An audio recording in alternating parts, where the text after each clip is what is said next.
Jangan biarkan diri Anda beralih oleh apa yang Anda harapkan benar, tetapi lihatlah pada fakta yang ada. Tidak ada yang begitu melelahkan layaknya ketidaktegasan, dan tidak ada yang begitu sia-sia. Patriotisme adalah kesediaan untuk membunuh dan dibunuh untuk alasan yang sepele. Perang tidak menentukan siapa yang benar, hanya siapa yang tersisa. Semua ketakutan itu buruk dan harus diatasi, bukan dengan dongeng, tetapi dengan keberanian dan refleksi rasional. Berada tanpa beberapa hal yang Anda inginkan adalah bagian kebahagiaan yang tak tergantikan. Budak ditakdirkan untuk menyembah waktu dan nasib dan kematian, karena mereka lebih besar dari apapun yang dia temukan dalam dirinya sendiri, dan karena semua pikirannya adalah hal-hal yang mereka makan. Cinta bukanlah sumber kebahagiaan, tetapi ketiadaan cinta adalah sumber penderitaan. Cinta sebagai suatu hubungan antara pria dan wanita dihancurkan oleh keinginan untuk mengikhtiarkan legitimasi anak-anak. Kehidupan yang baik adalah yang diinspirasi oleh cinta dan dipandu oleh pengetahuan. Ketakutan adalah sumber utama takhayul dan salah satu sumber utama kekejaman. Untuk menaklukkan rasa takut adalah awal dari kebijaksanaan. Yang diinginkan pria bukanlah pengetahuan, tetapi kepastian. Ada dua motif membaca buku. Satu, agar Anda menikmatinya, dan yang kedua, Anda dapat mengatasinya. Aristoteles menyatakan bahwa wanita memiliki 2 gigi lebih sedikit daripada pria. Meskipun sudah 2 kali menikah, tidak pernah terpikir olehnya untuk memverifikasi pernyataan ini dengan memeriksa mulut istrinya.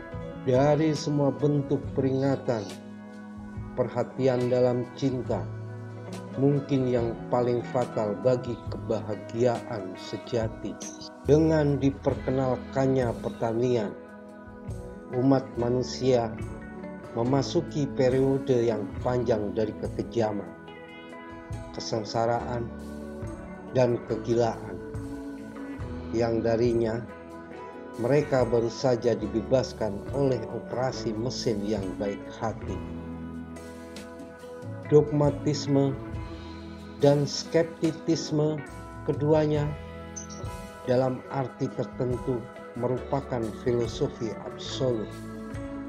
Yang satu yakin tahu, yang lain tidak tahu. Filsafat harus menghilangkan kepastian, apakah pengetahuan atau ketidaktahuan. Faktanya, kita memiliki 2 jenis moralitas berdampingan. Satu yang kita khotbahkan tetapi tidak dipraktekkan, dan yang lain kita latih tetapi jarang kita khotbahkan. Kebanyakan orang akan lebih cepat mati daripada berpikir. Sebenarnya mereka melakukannya. Rasa tanggung jawab berguna dalam pekerjaan, tetapi ofensif dalam hubungan pribadi. Tidak ada yang ingin untuk mempercayai suatu persoalan ketika tidak ada dasar apapun untuk menganggapnya benar. 3 nafsu sederhana tetapi sangat kuat telah mengatur hidup saya. Kerinduan akan cinta, pencairan pengetahuan, dan rasa kasihan yang tak tertahankan atas penderitaan umat manusia.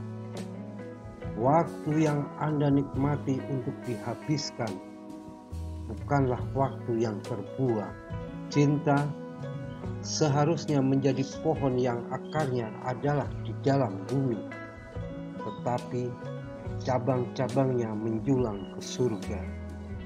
Emosi naluriah kita adalah emosi yang kita warisi dari dunia yang jauh lebih berbahaya, dan karena itu mengandung porsi rasa takut yang lebih besar dari yang seharusnya.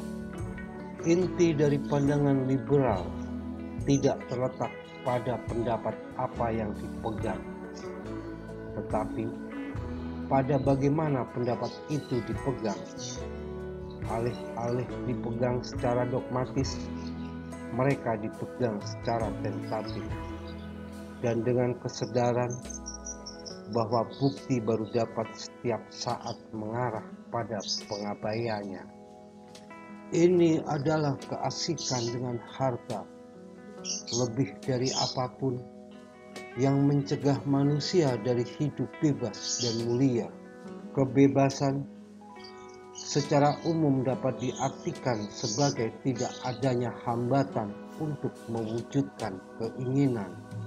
Kebosanan adalah masalah vital bagi moralis, karena paling tidak separuh dosa umat manusia disebabkan oleh rasa takut akan hal itu.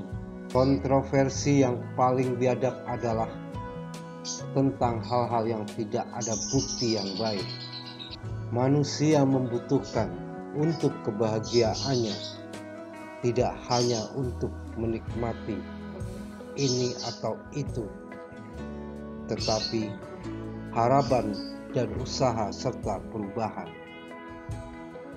Matematika dapat didefinisikan sebagai subjek di mana kita tidak pernah tahu apa yang kita bicarakan atau apakah yang kita lakukan itu benar. Matematika membawa kita ke wilayah kebutuhan mutlak, di mana tidak hanya kata yang sebenarnya, tetapi setiap kata yang mungkin harus sesuai. Mengharapkan kepribadian yang selamat dari kehancuran otak adalah seperti mengharapkan klub kriket bertahan ketika semua anggotanya mati. Orang-orang konvensional akan marah dengan penyimpangan dari konvensi, terutama karena mereka menganggap penyimpangan tersebut sebagai kritik terhadap diri mereka sendiri. Kelemahan mendasar dari para ayah dalam masyarakat kita yang kompetitif adalah bahwa mereka ingin anak-anak mereka menjadi penghargaan bagi mereka. Sebuah proses yang mengarah dari amuba ke manusia, tampaknya oleh para filsuf jelas merupakan sebuah kemajuan.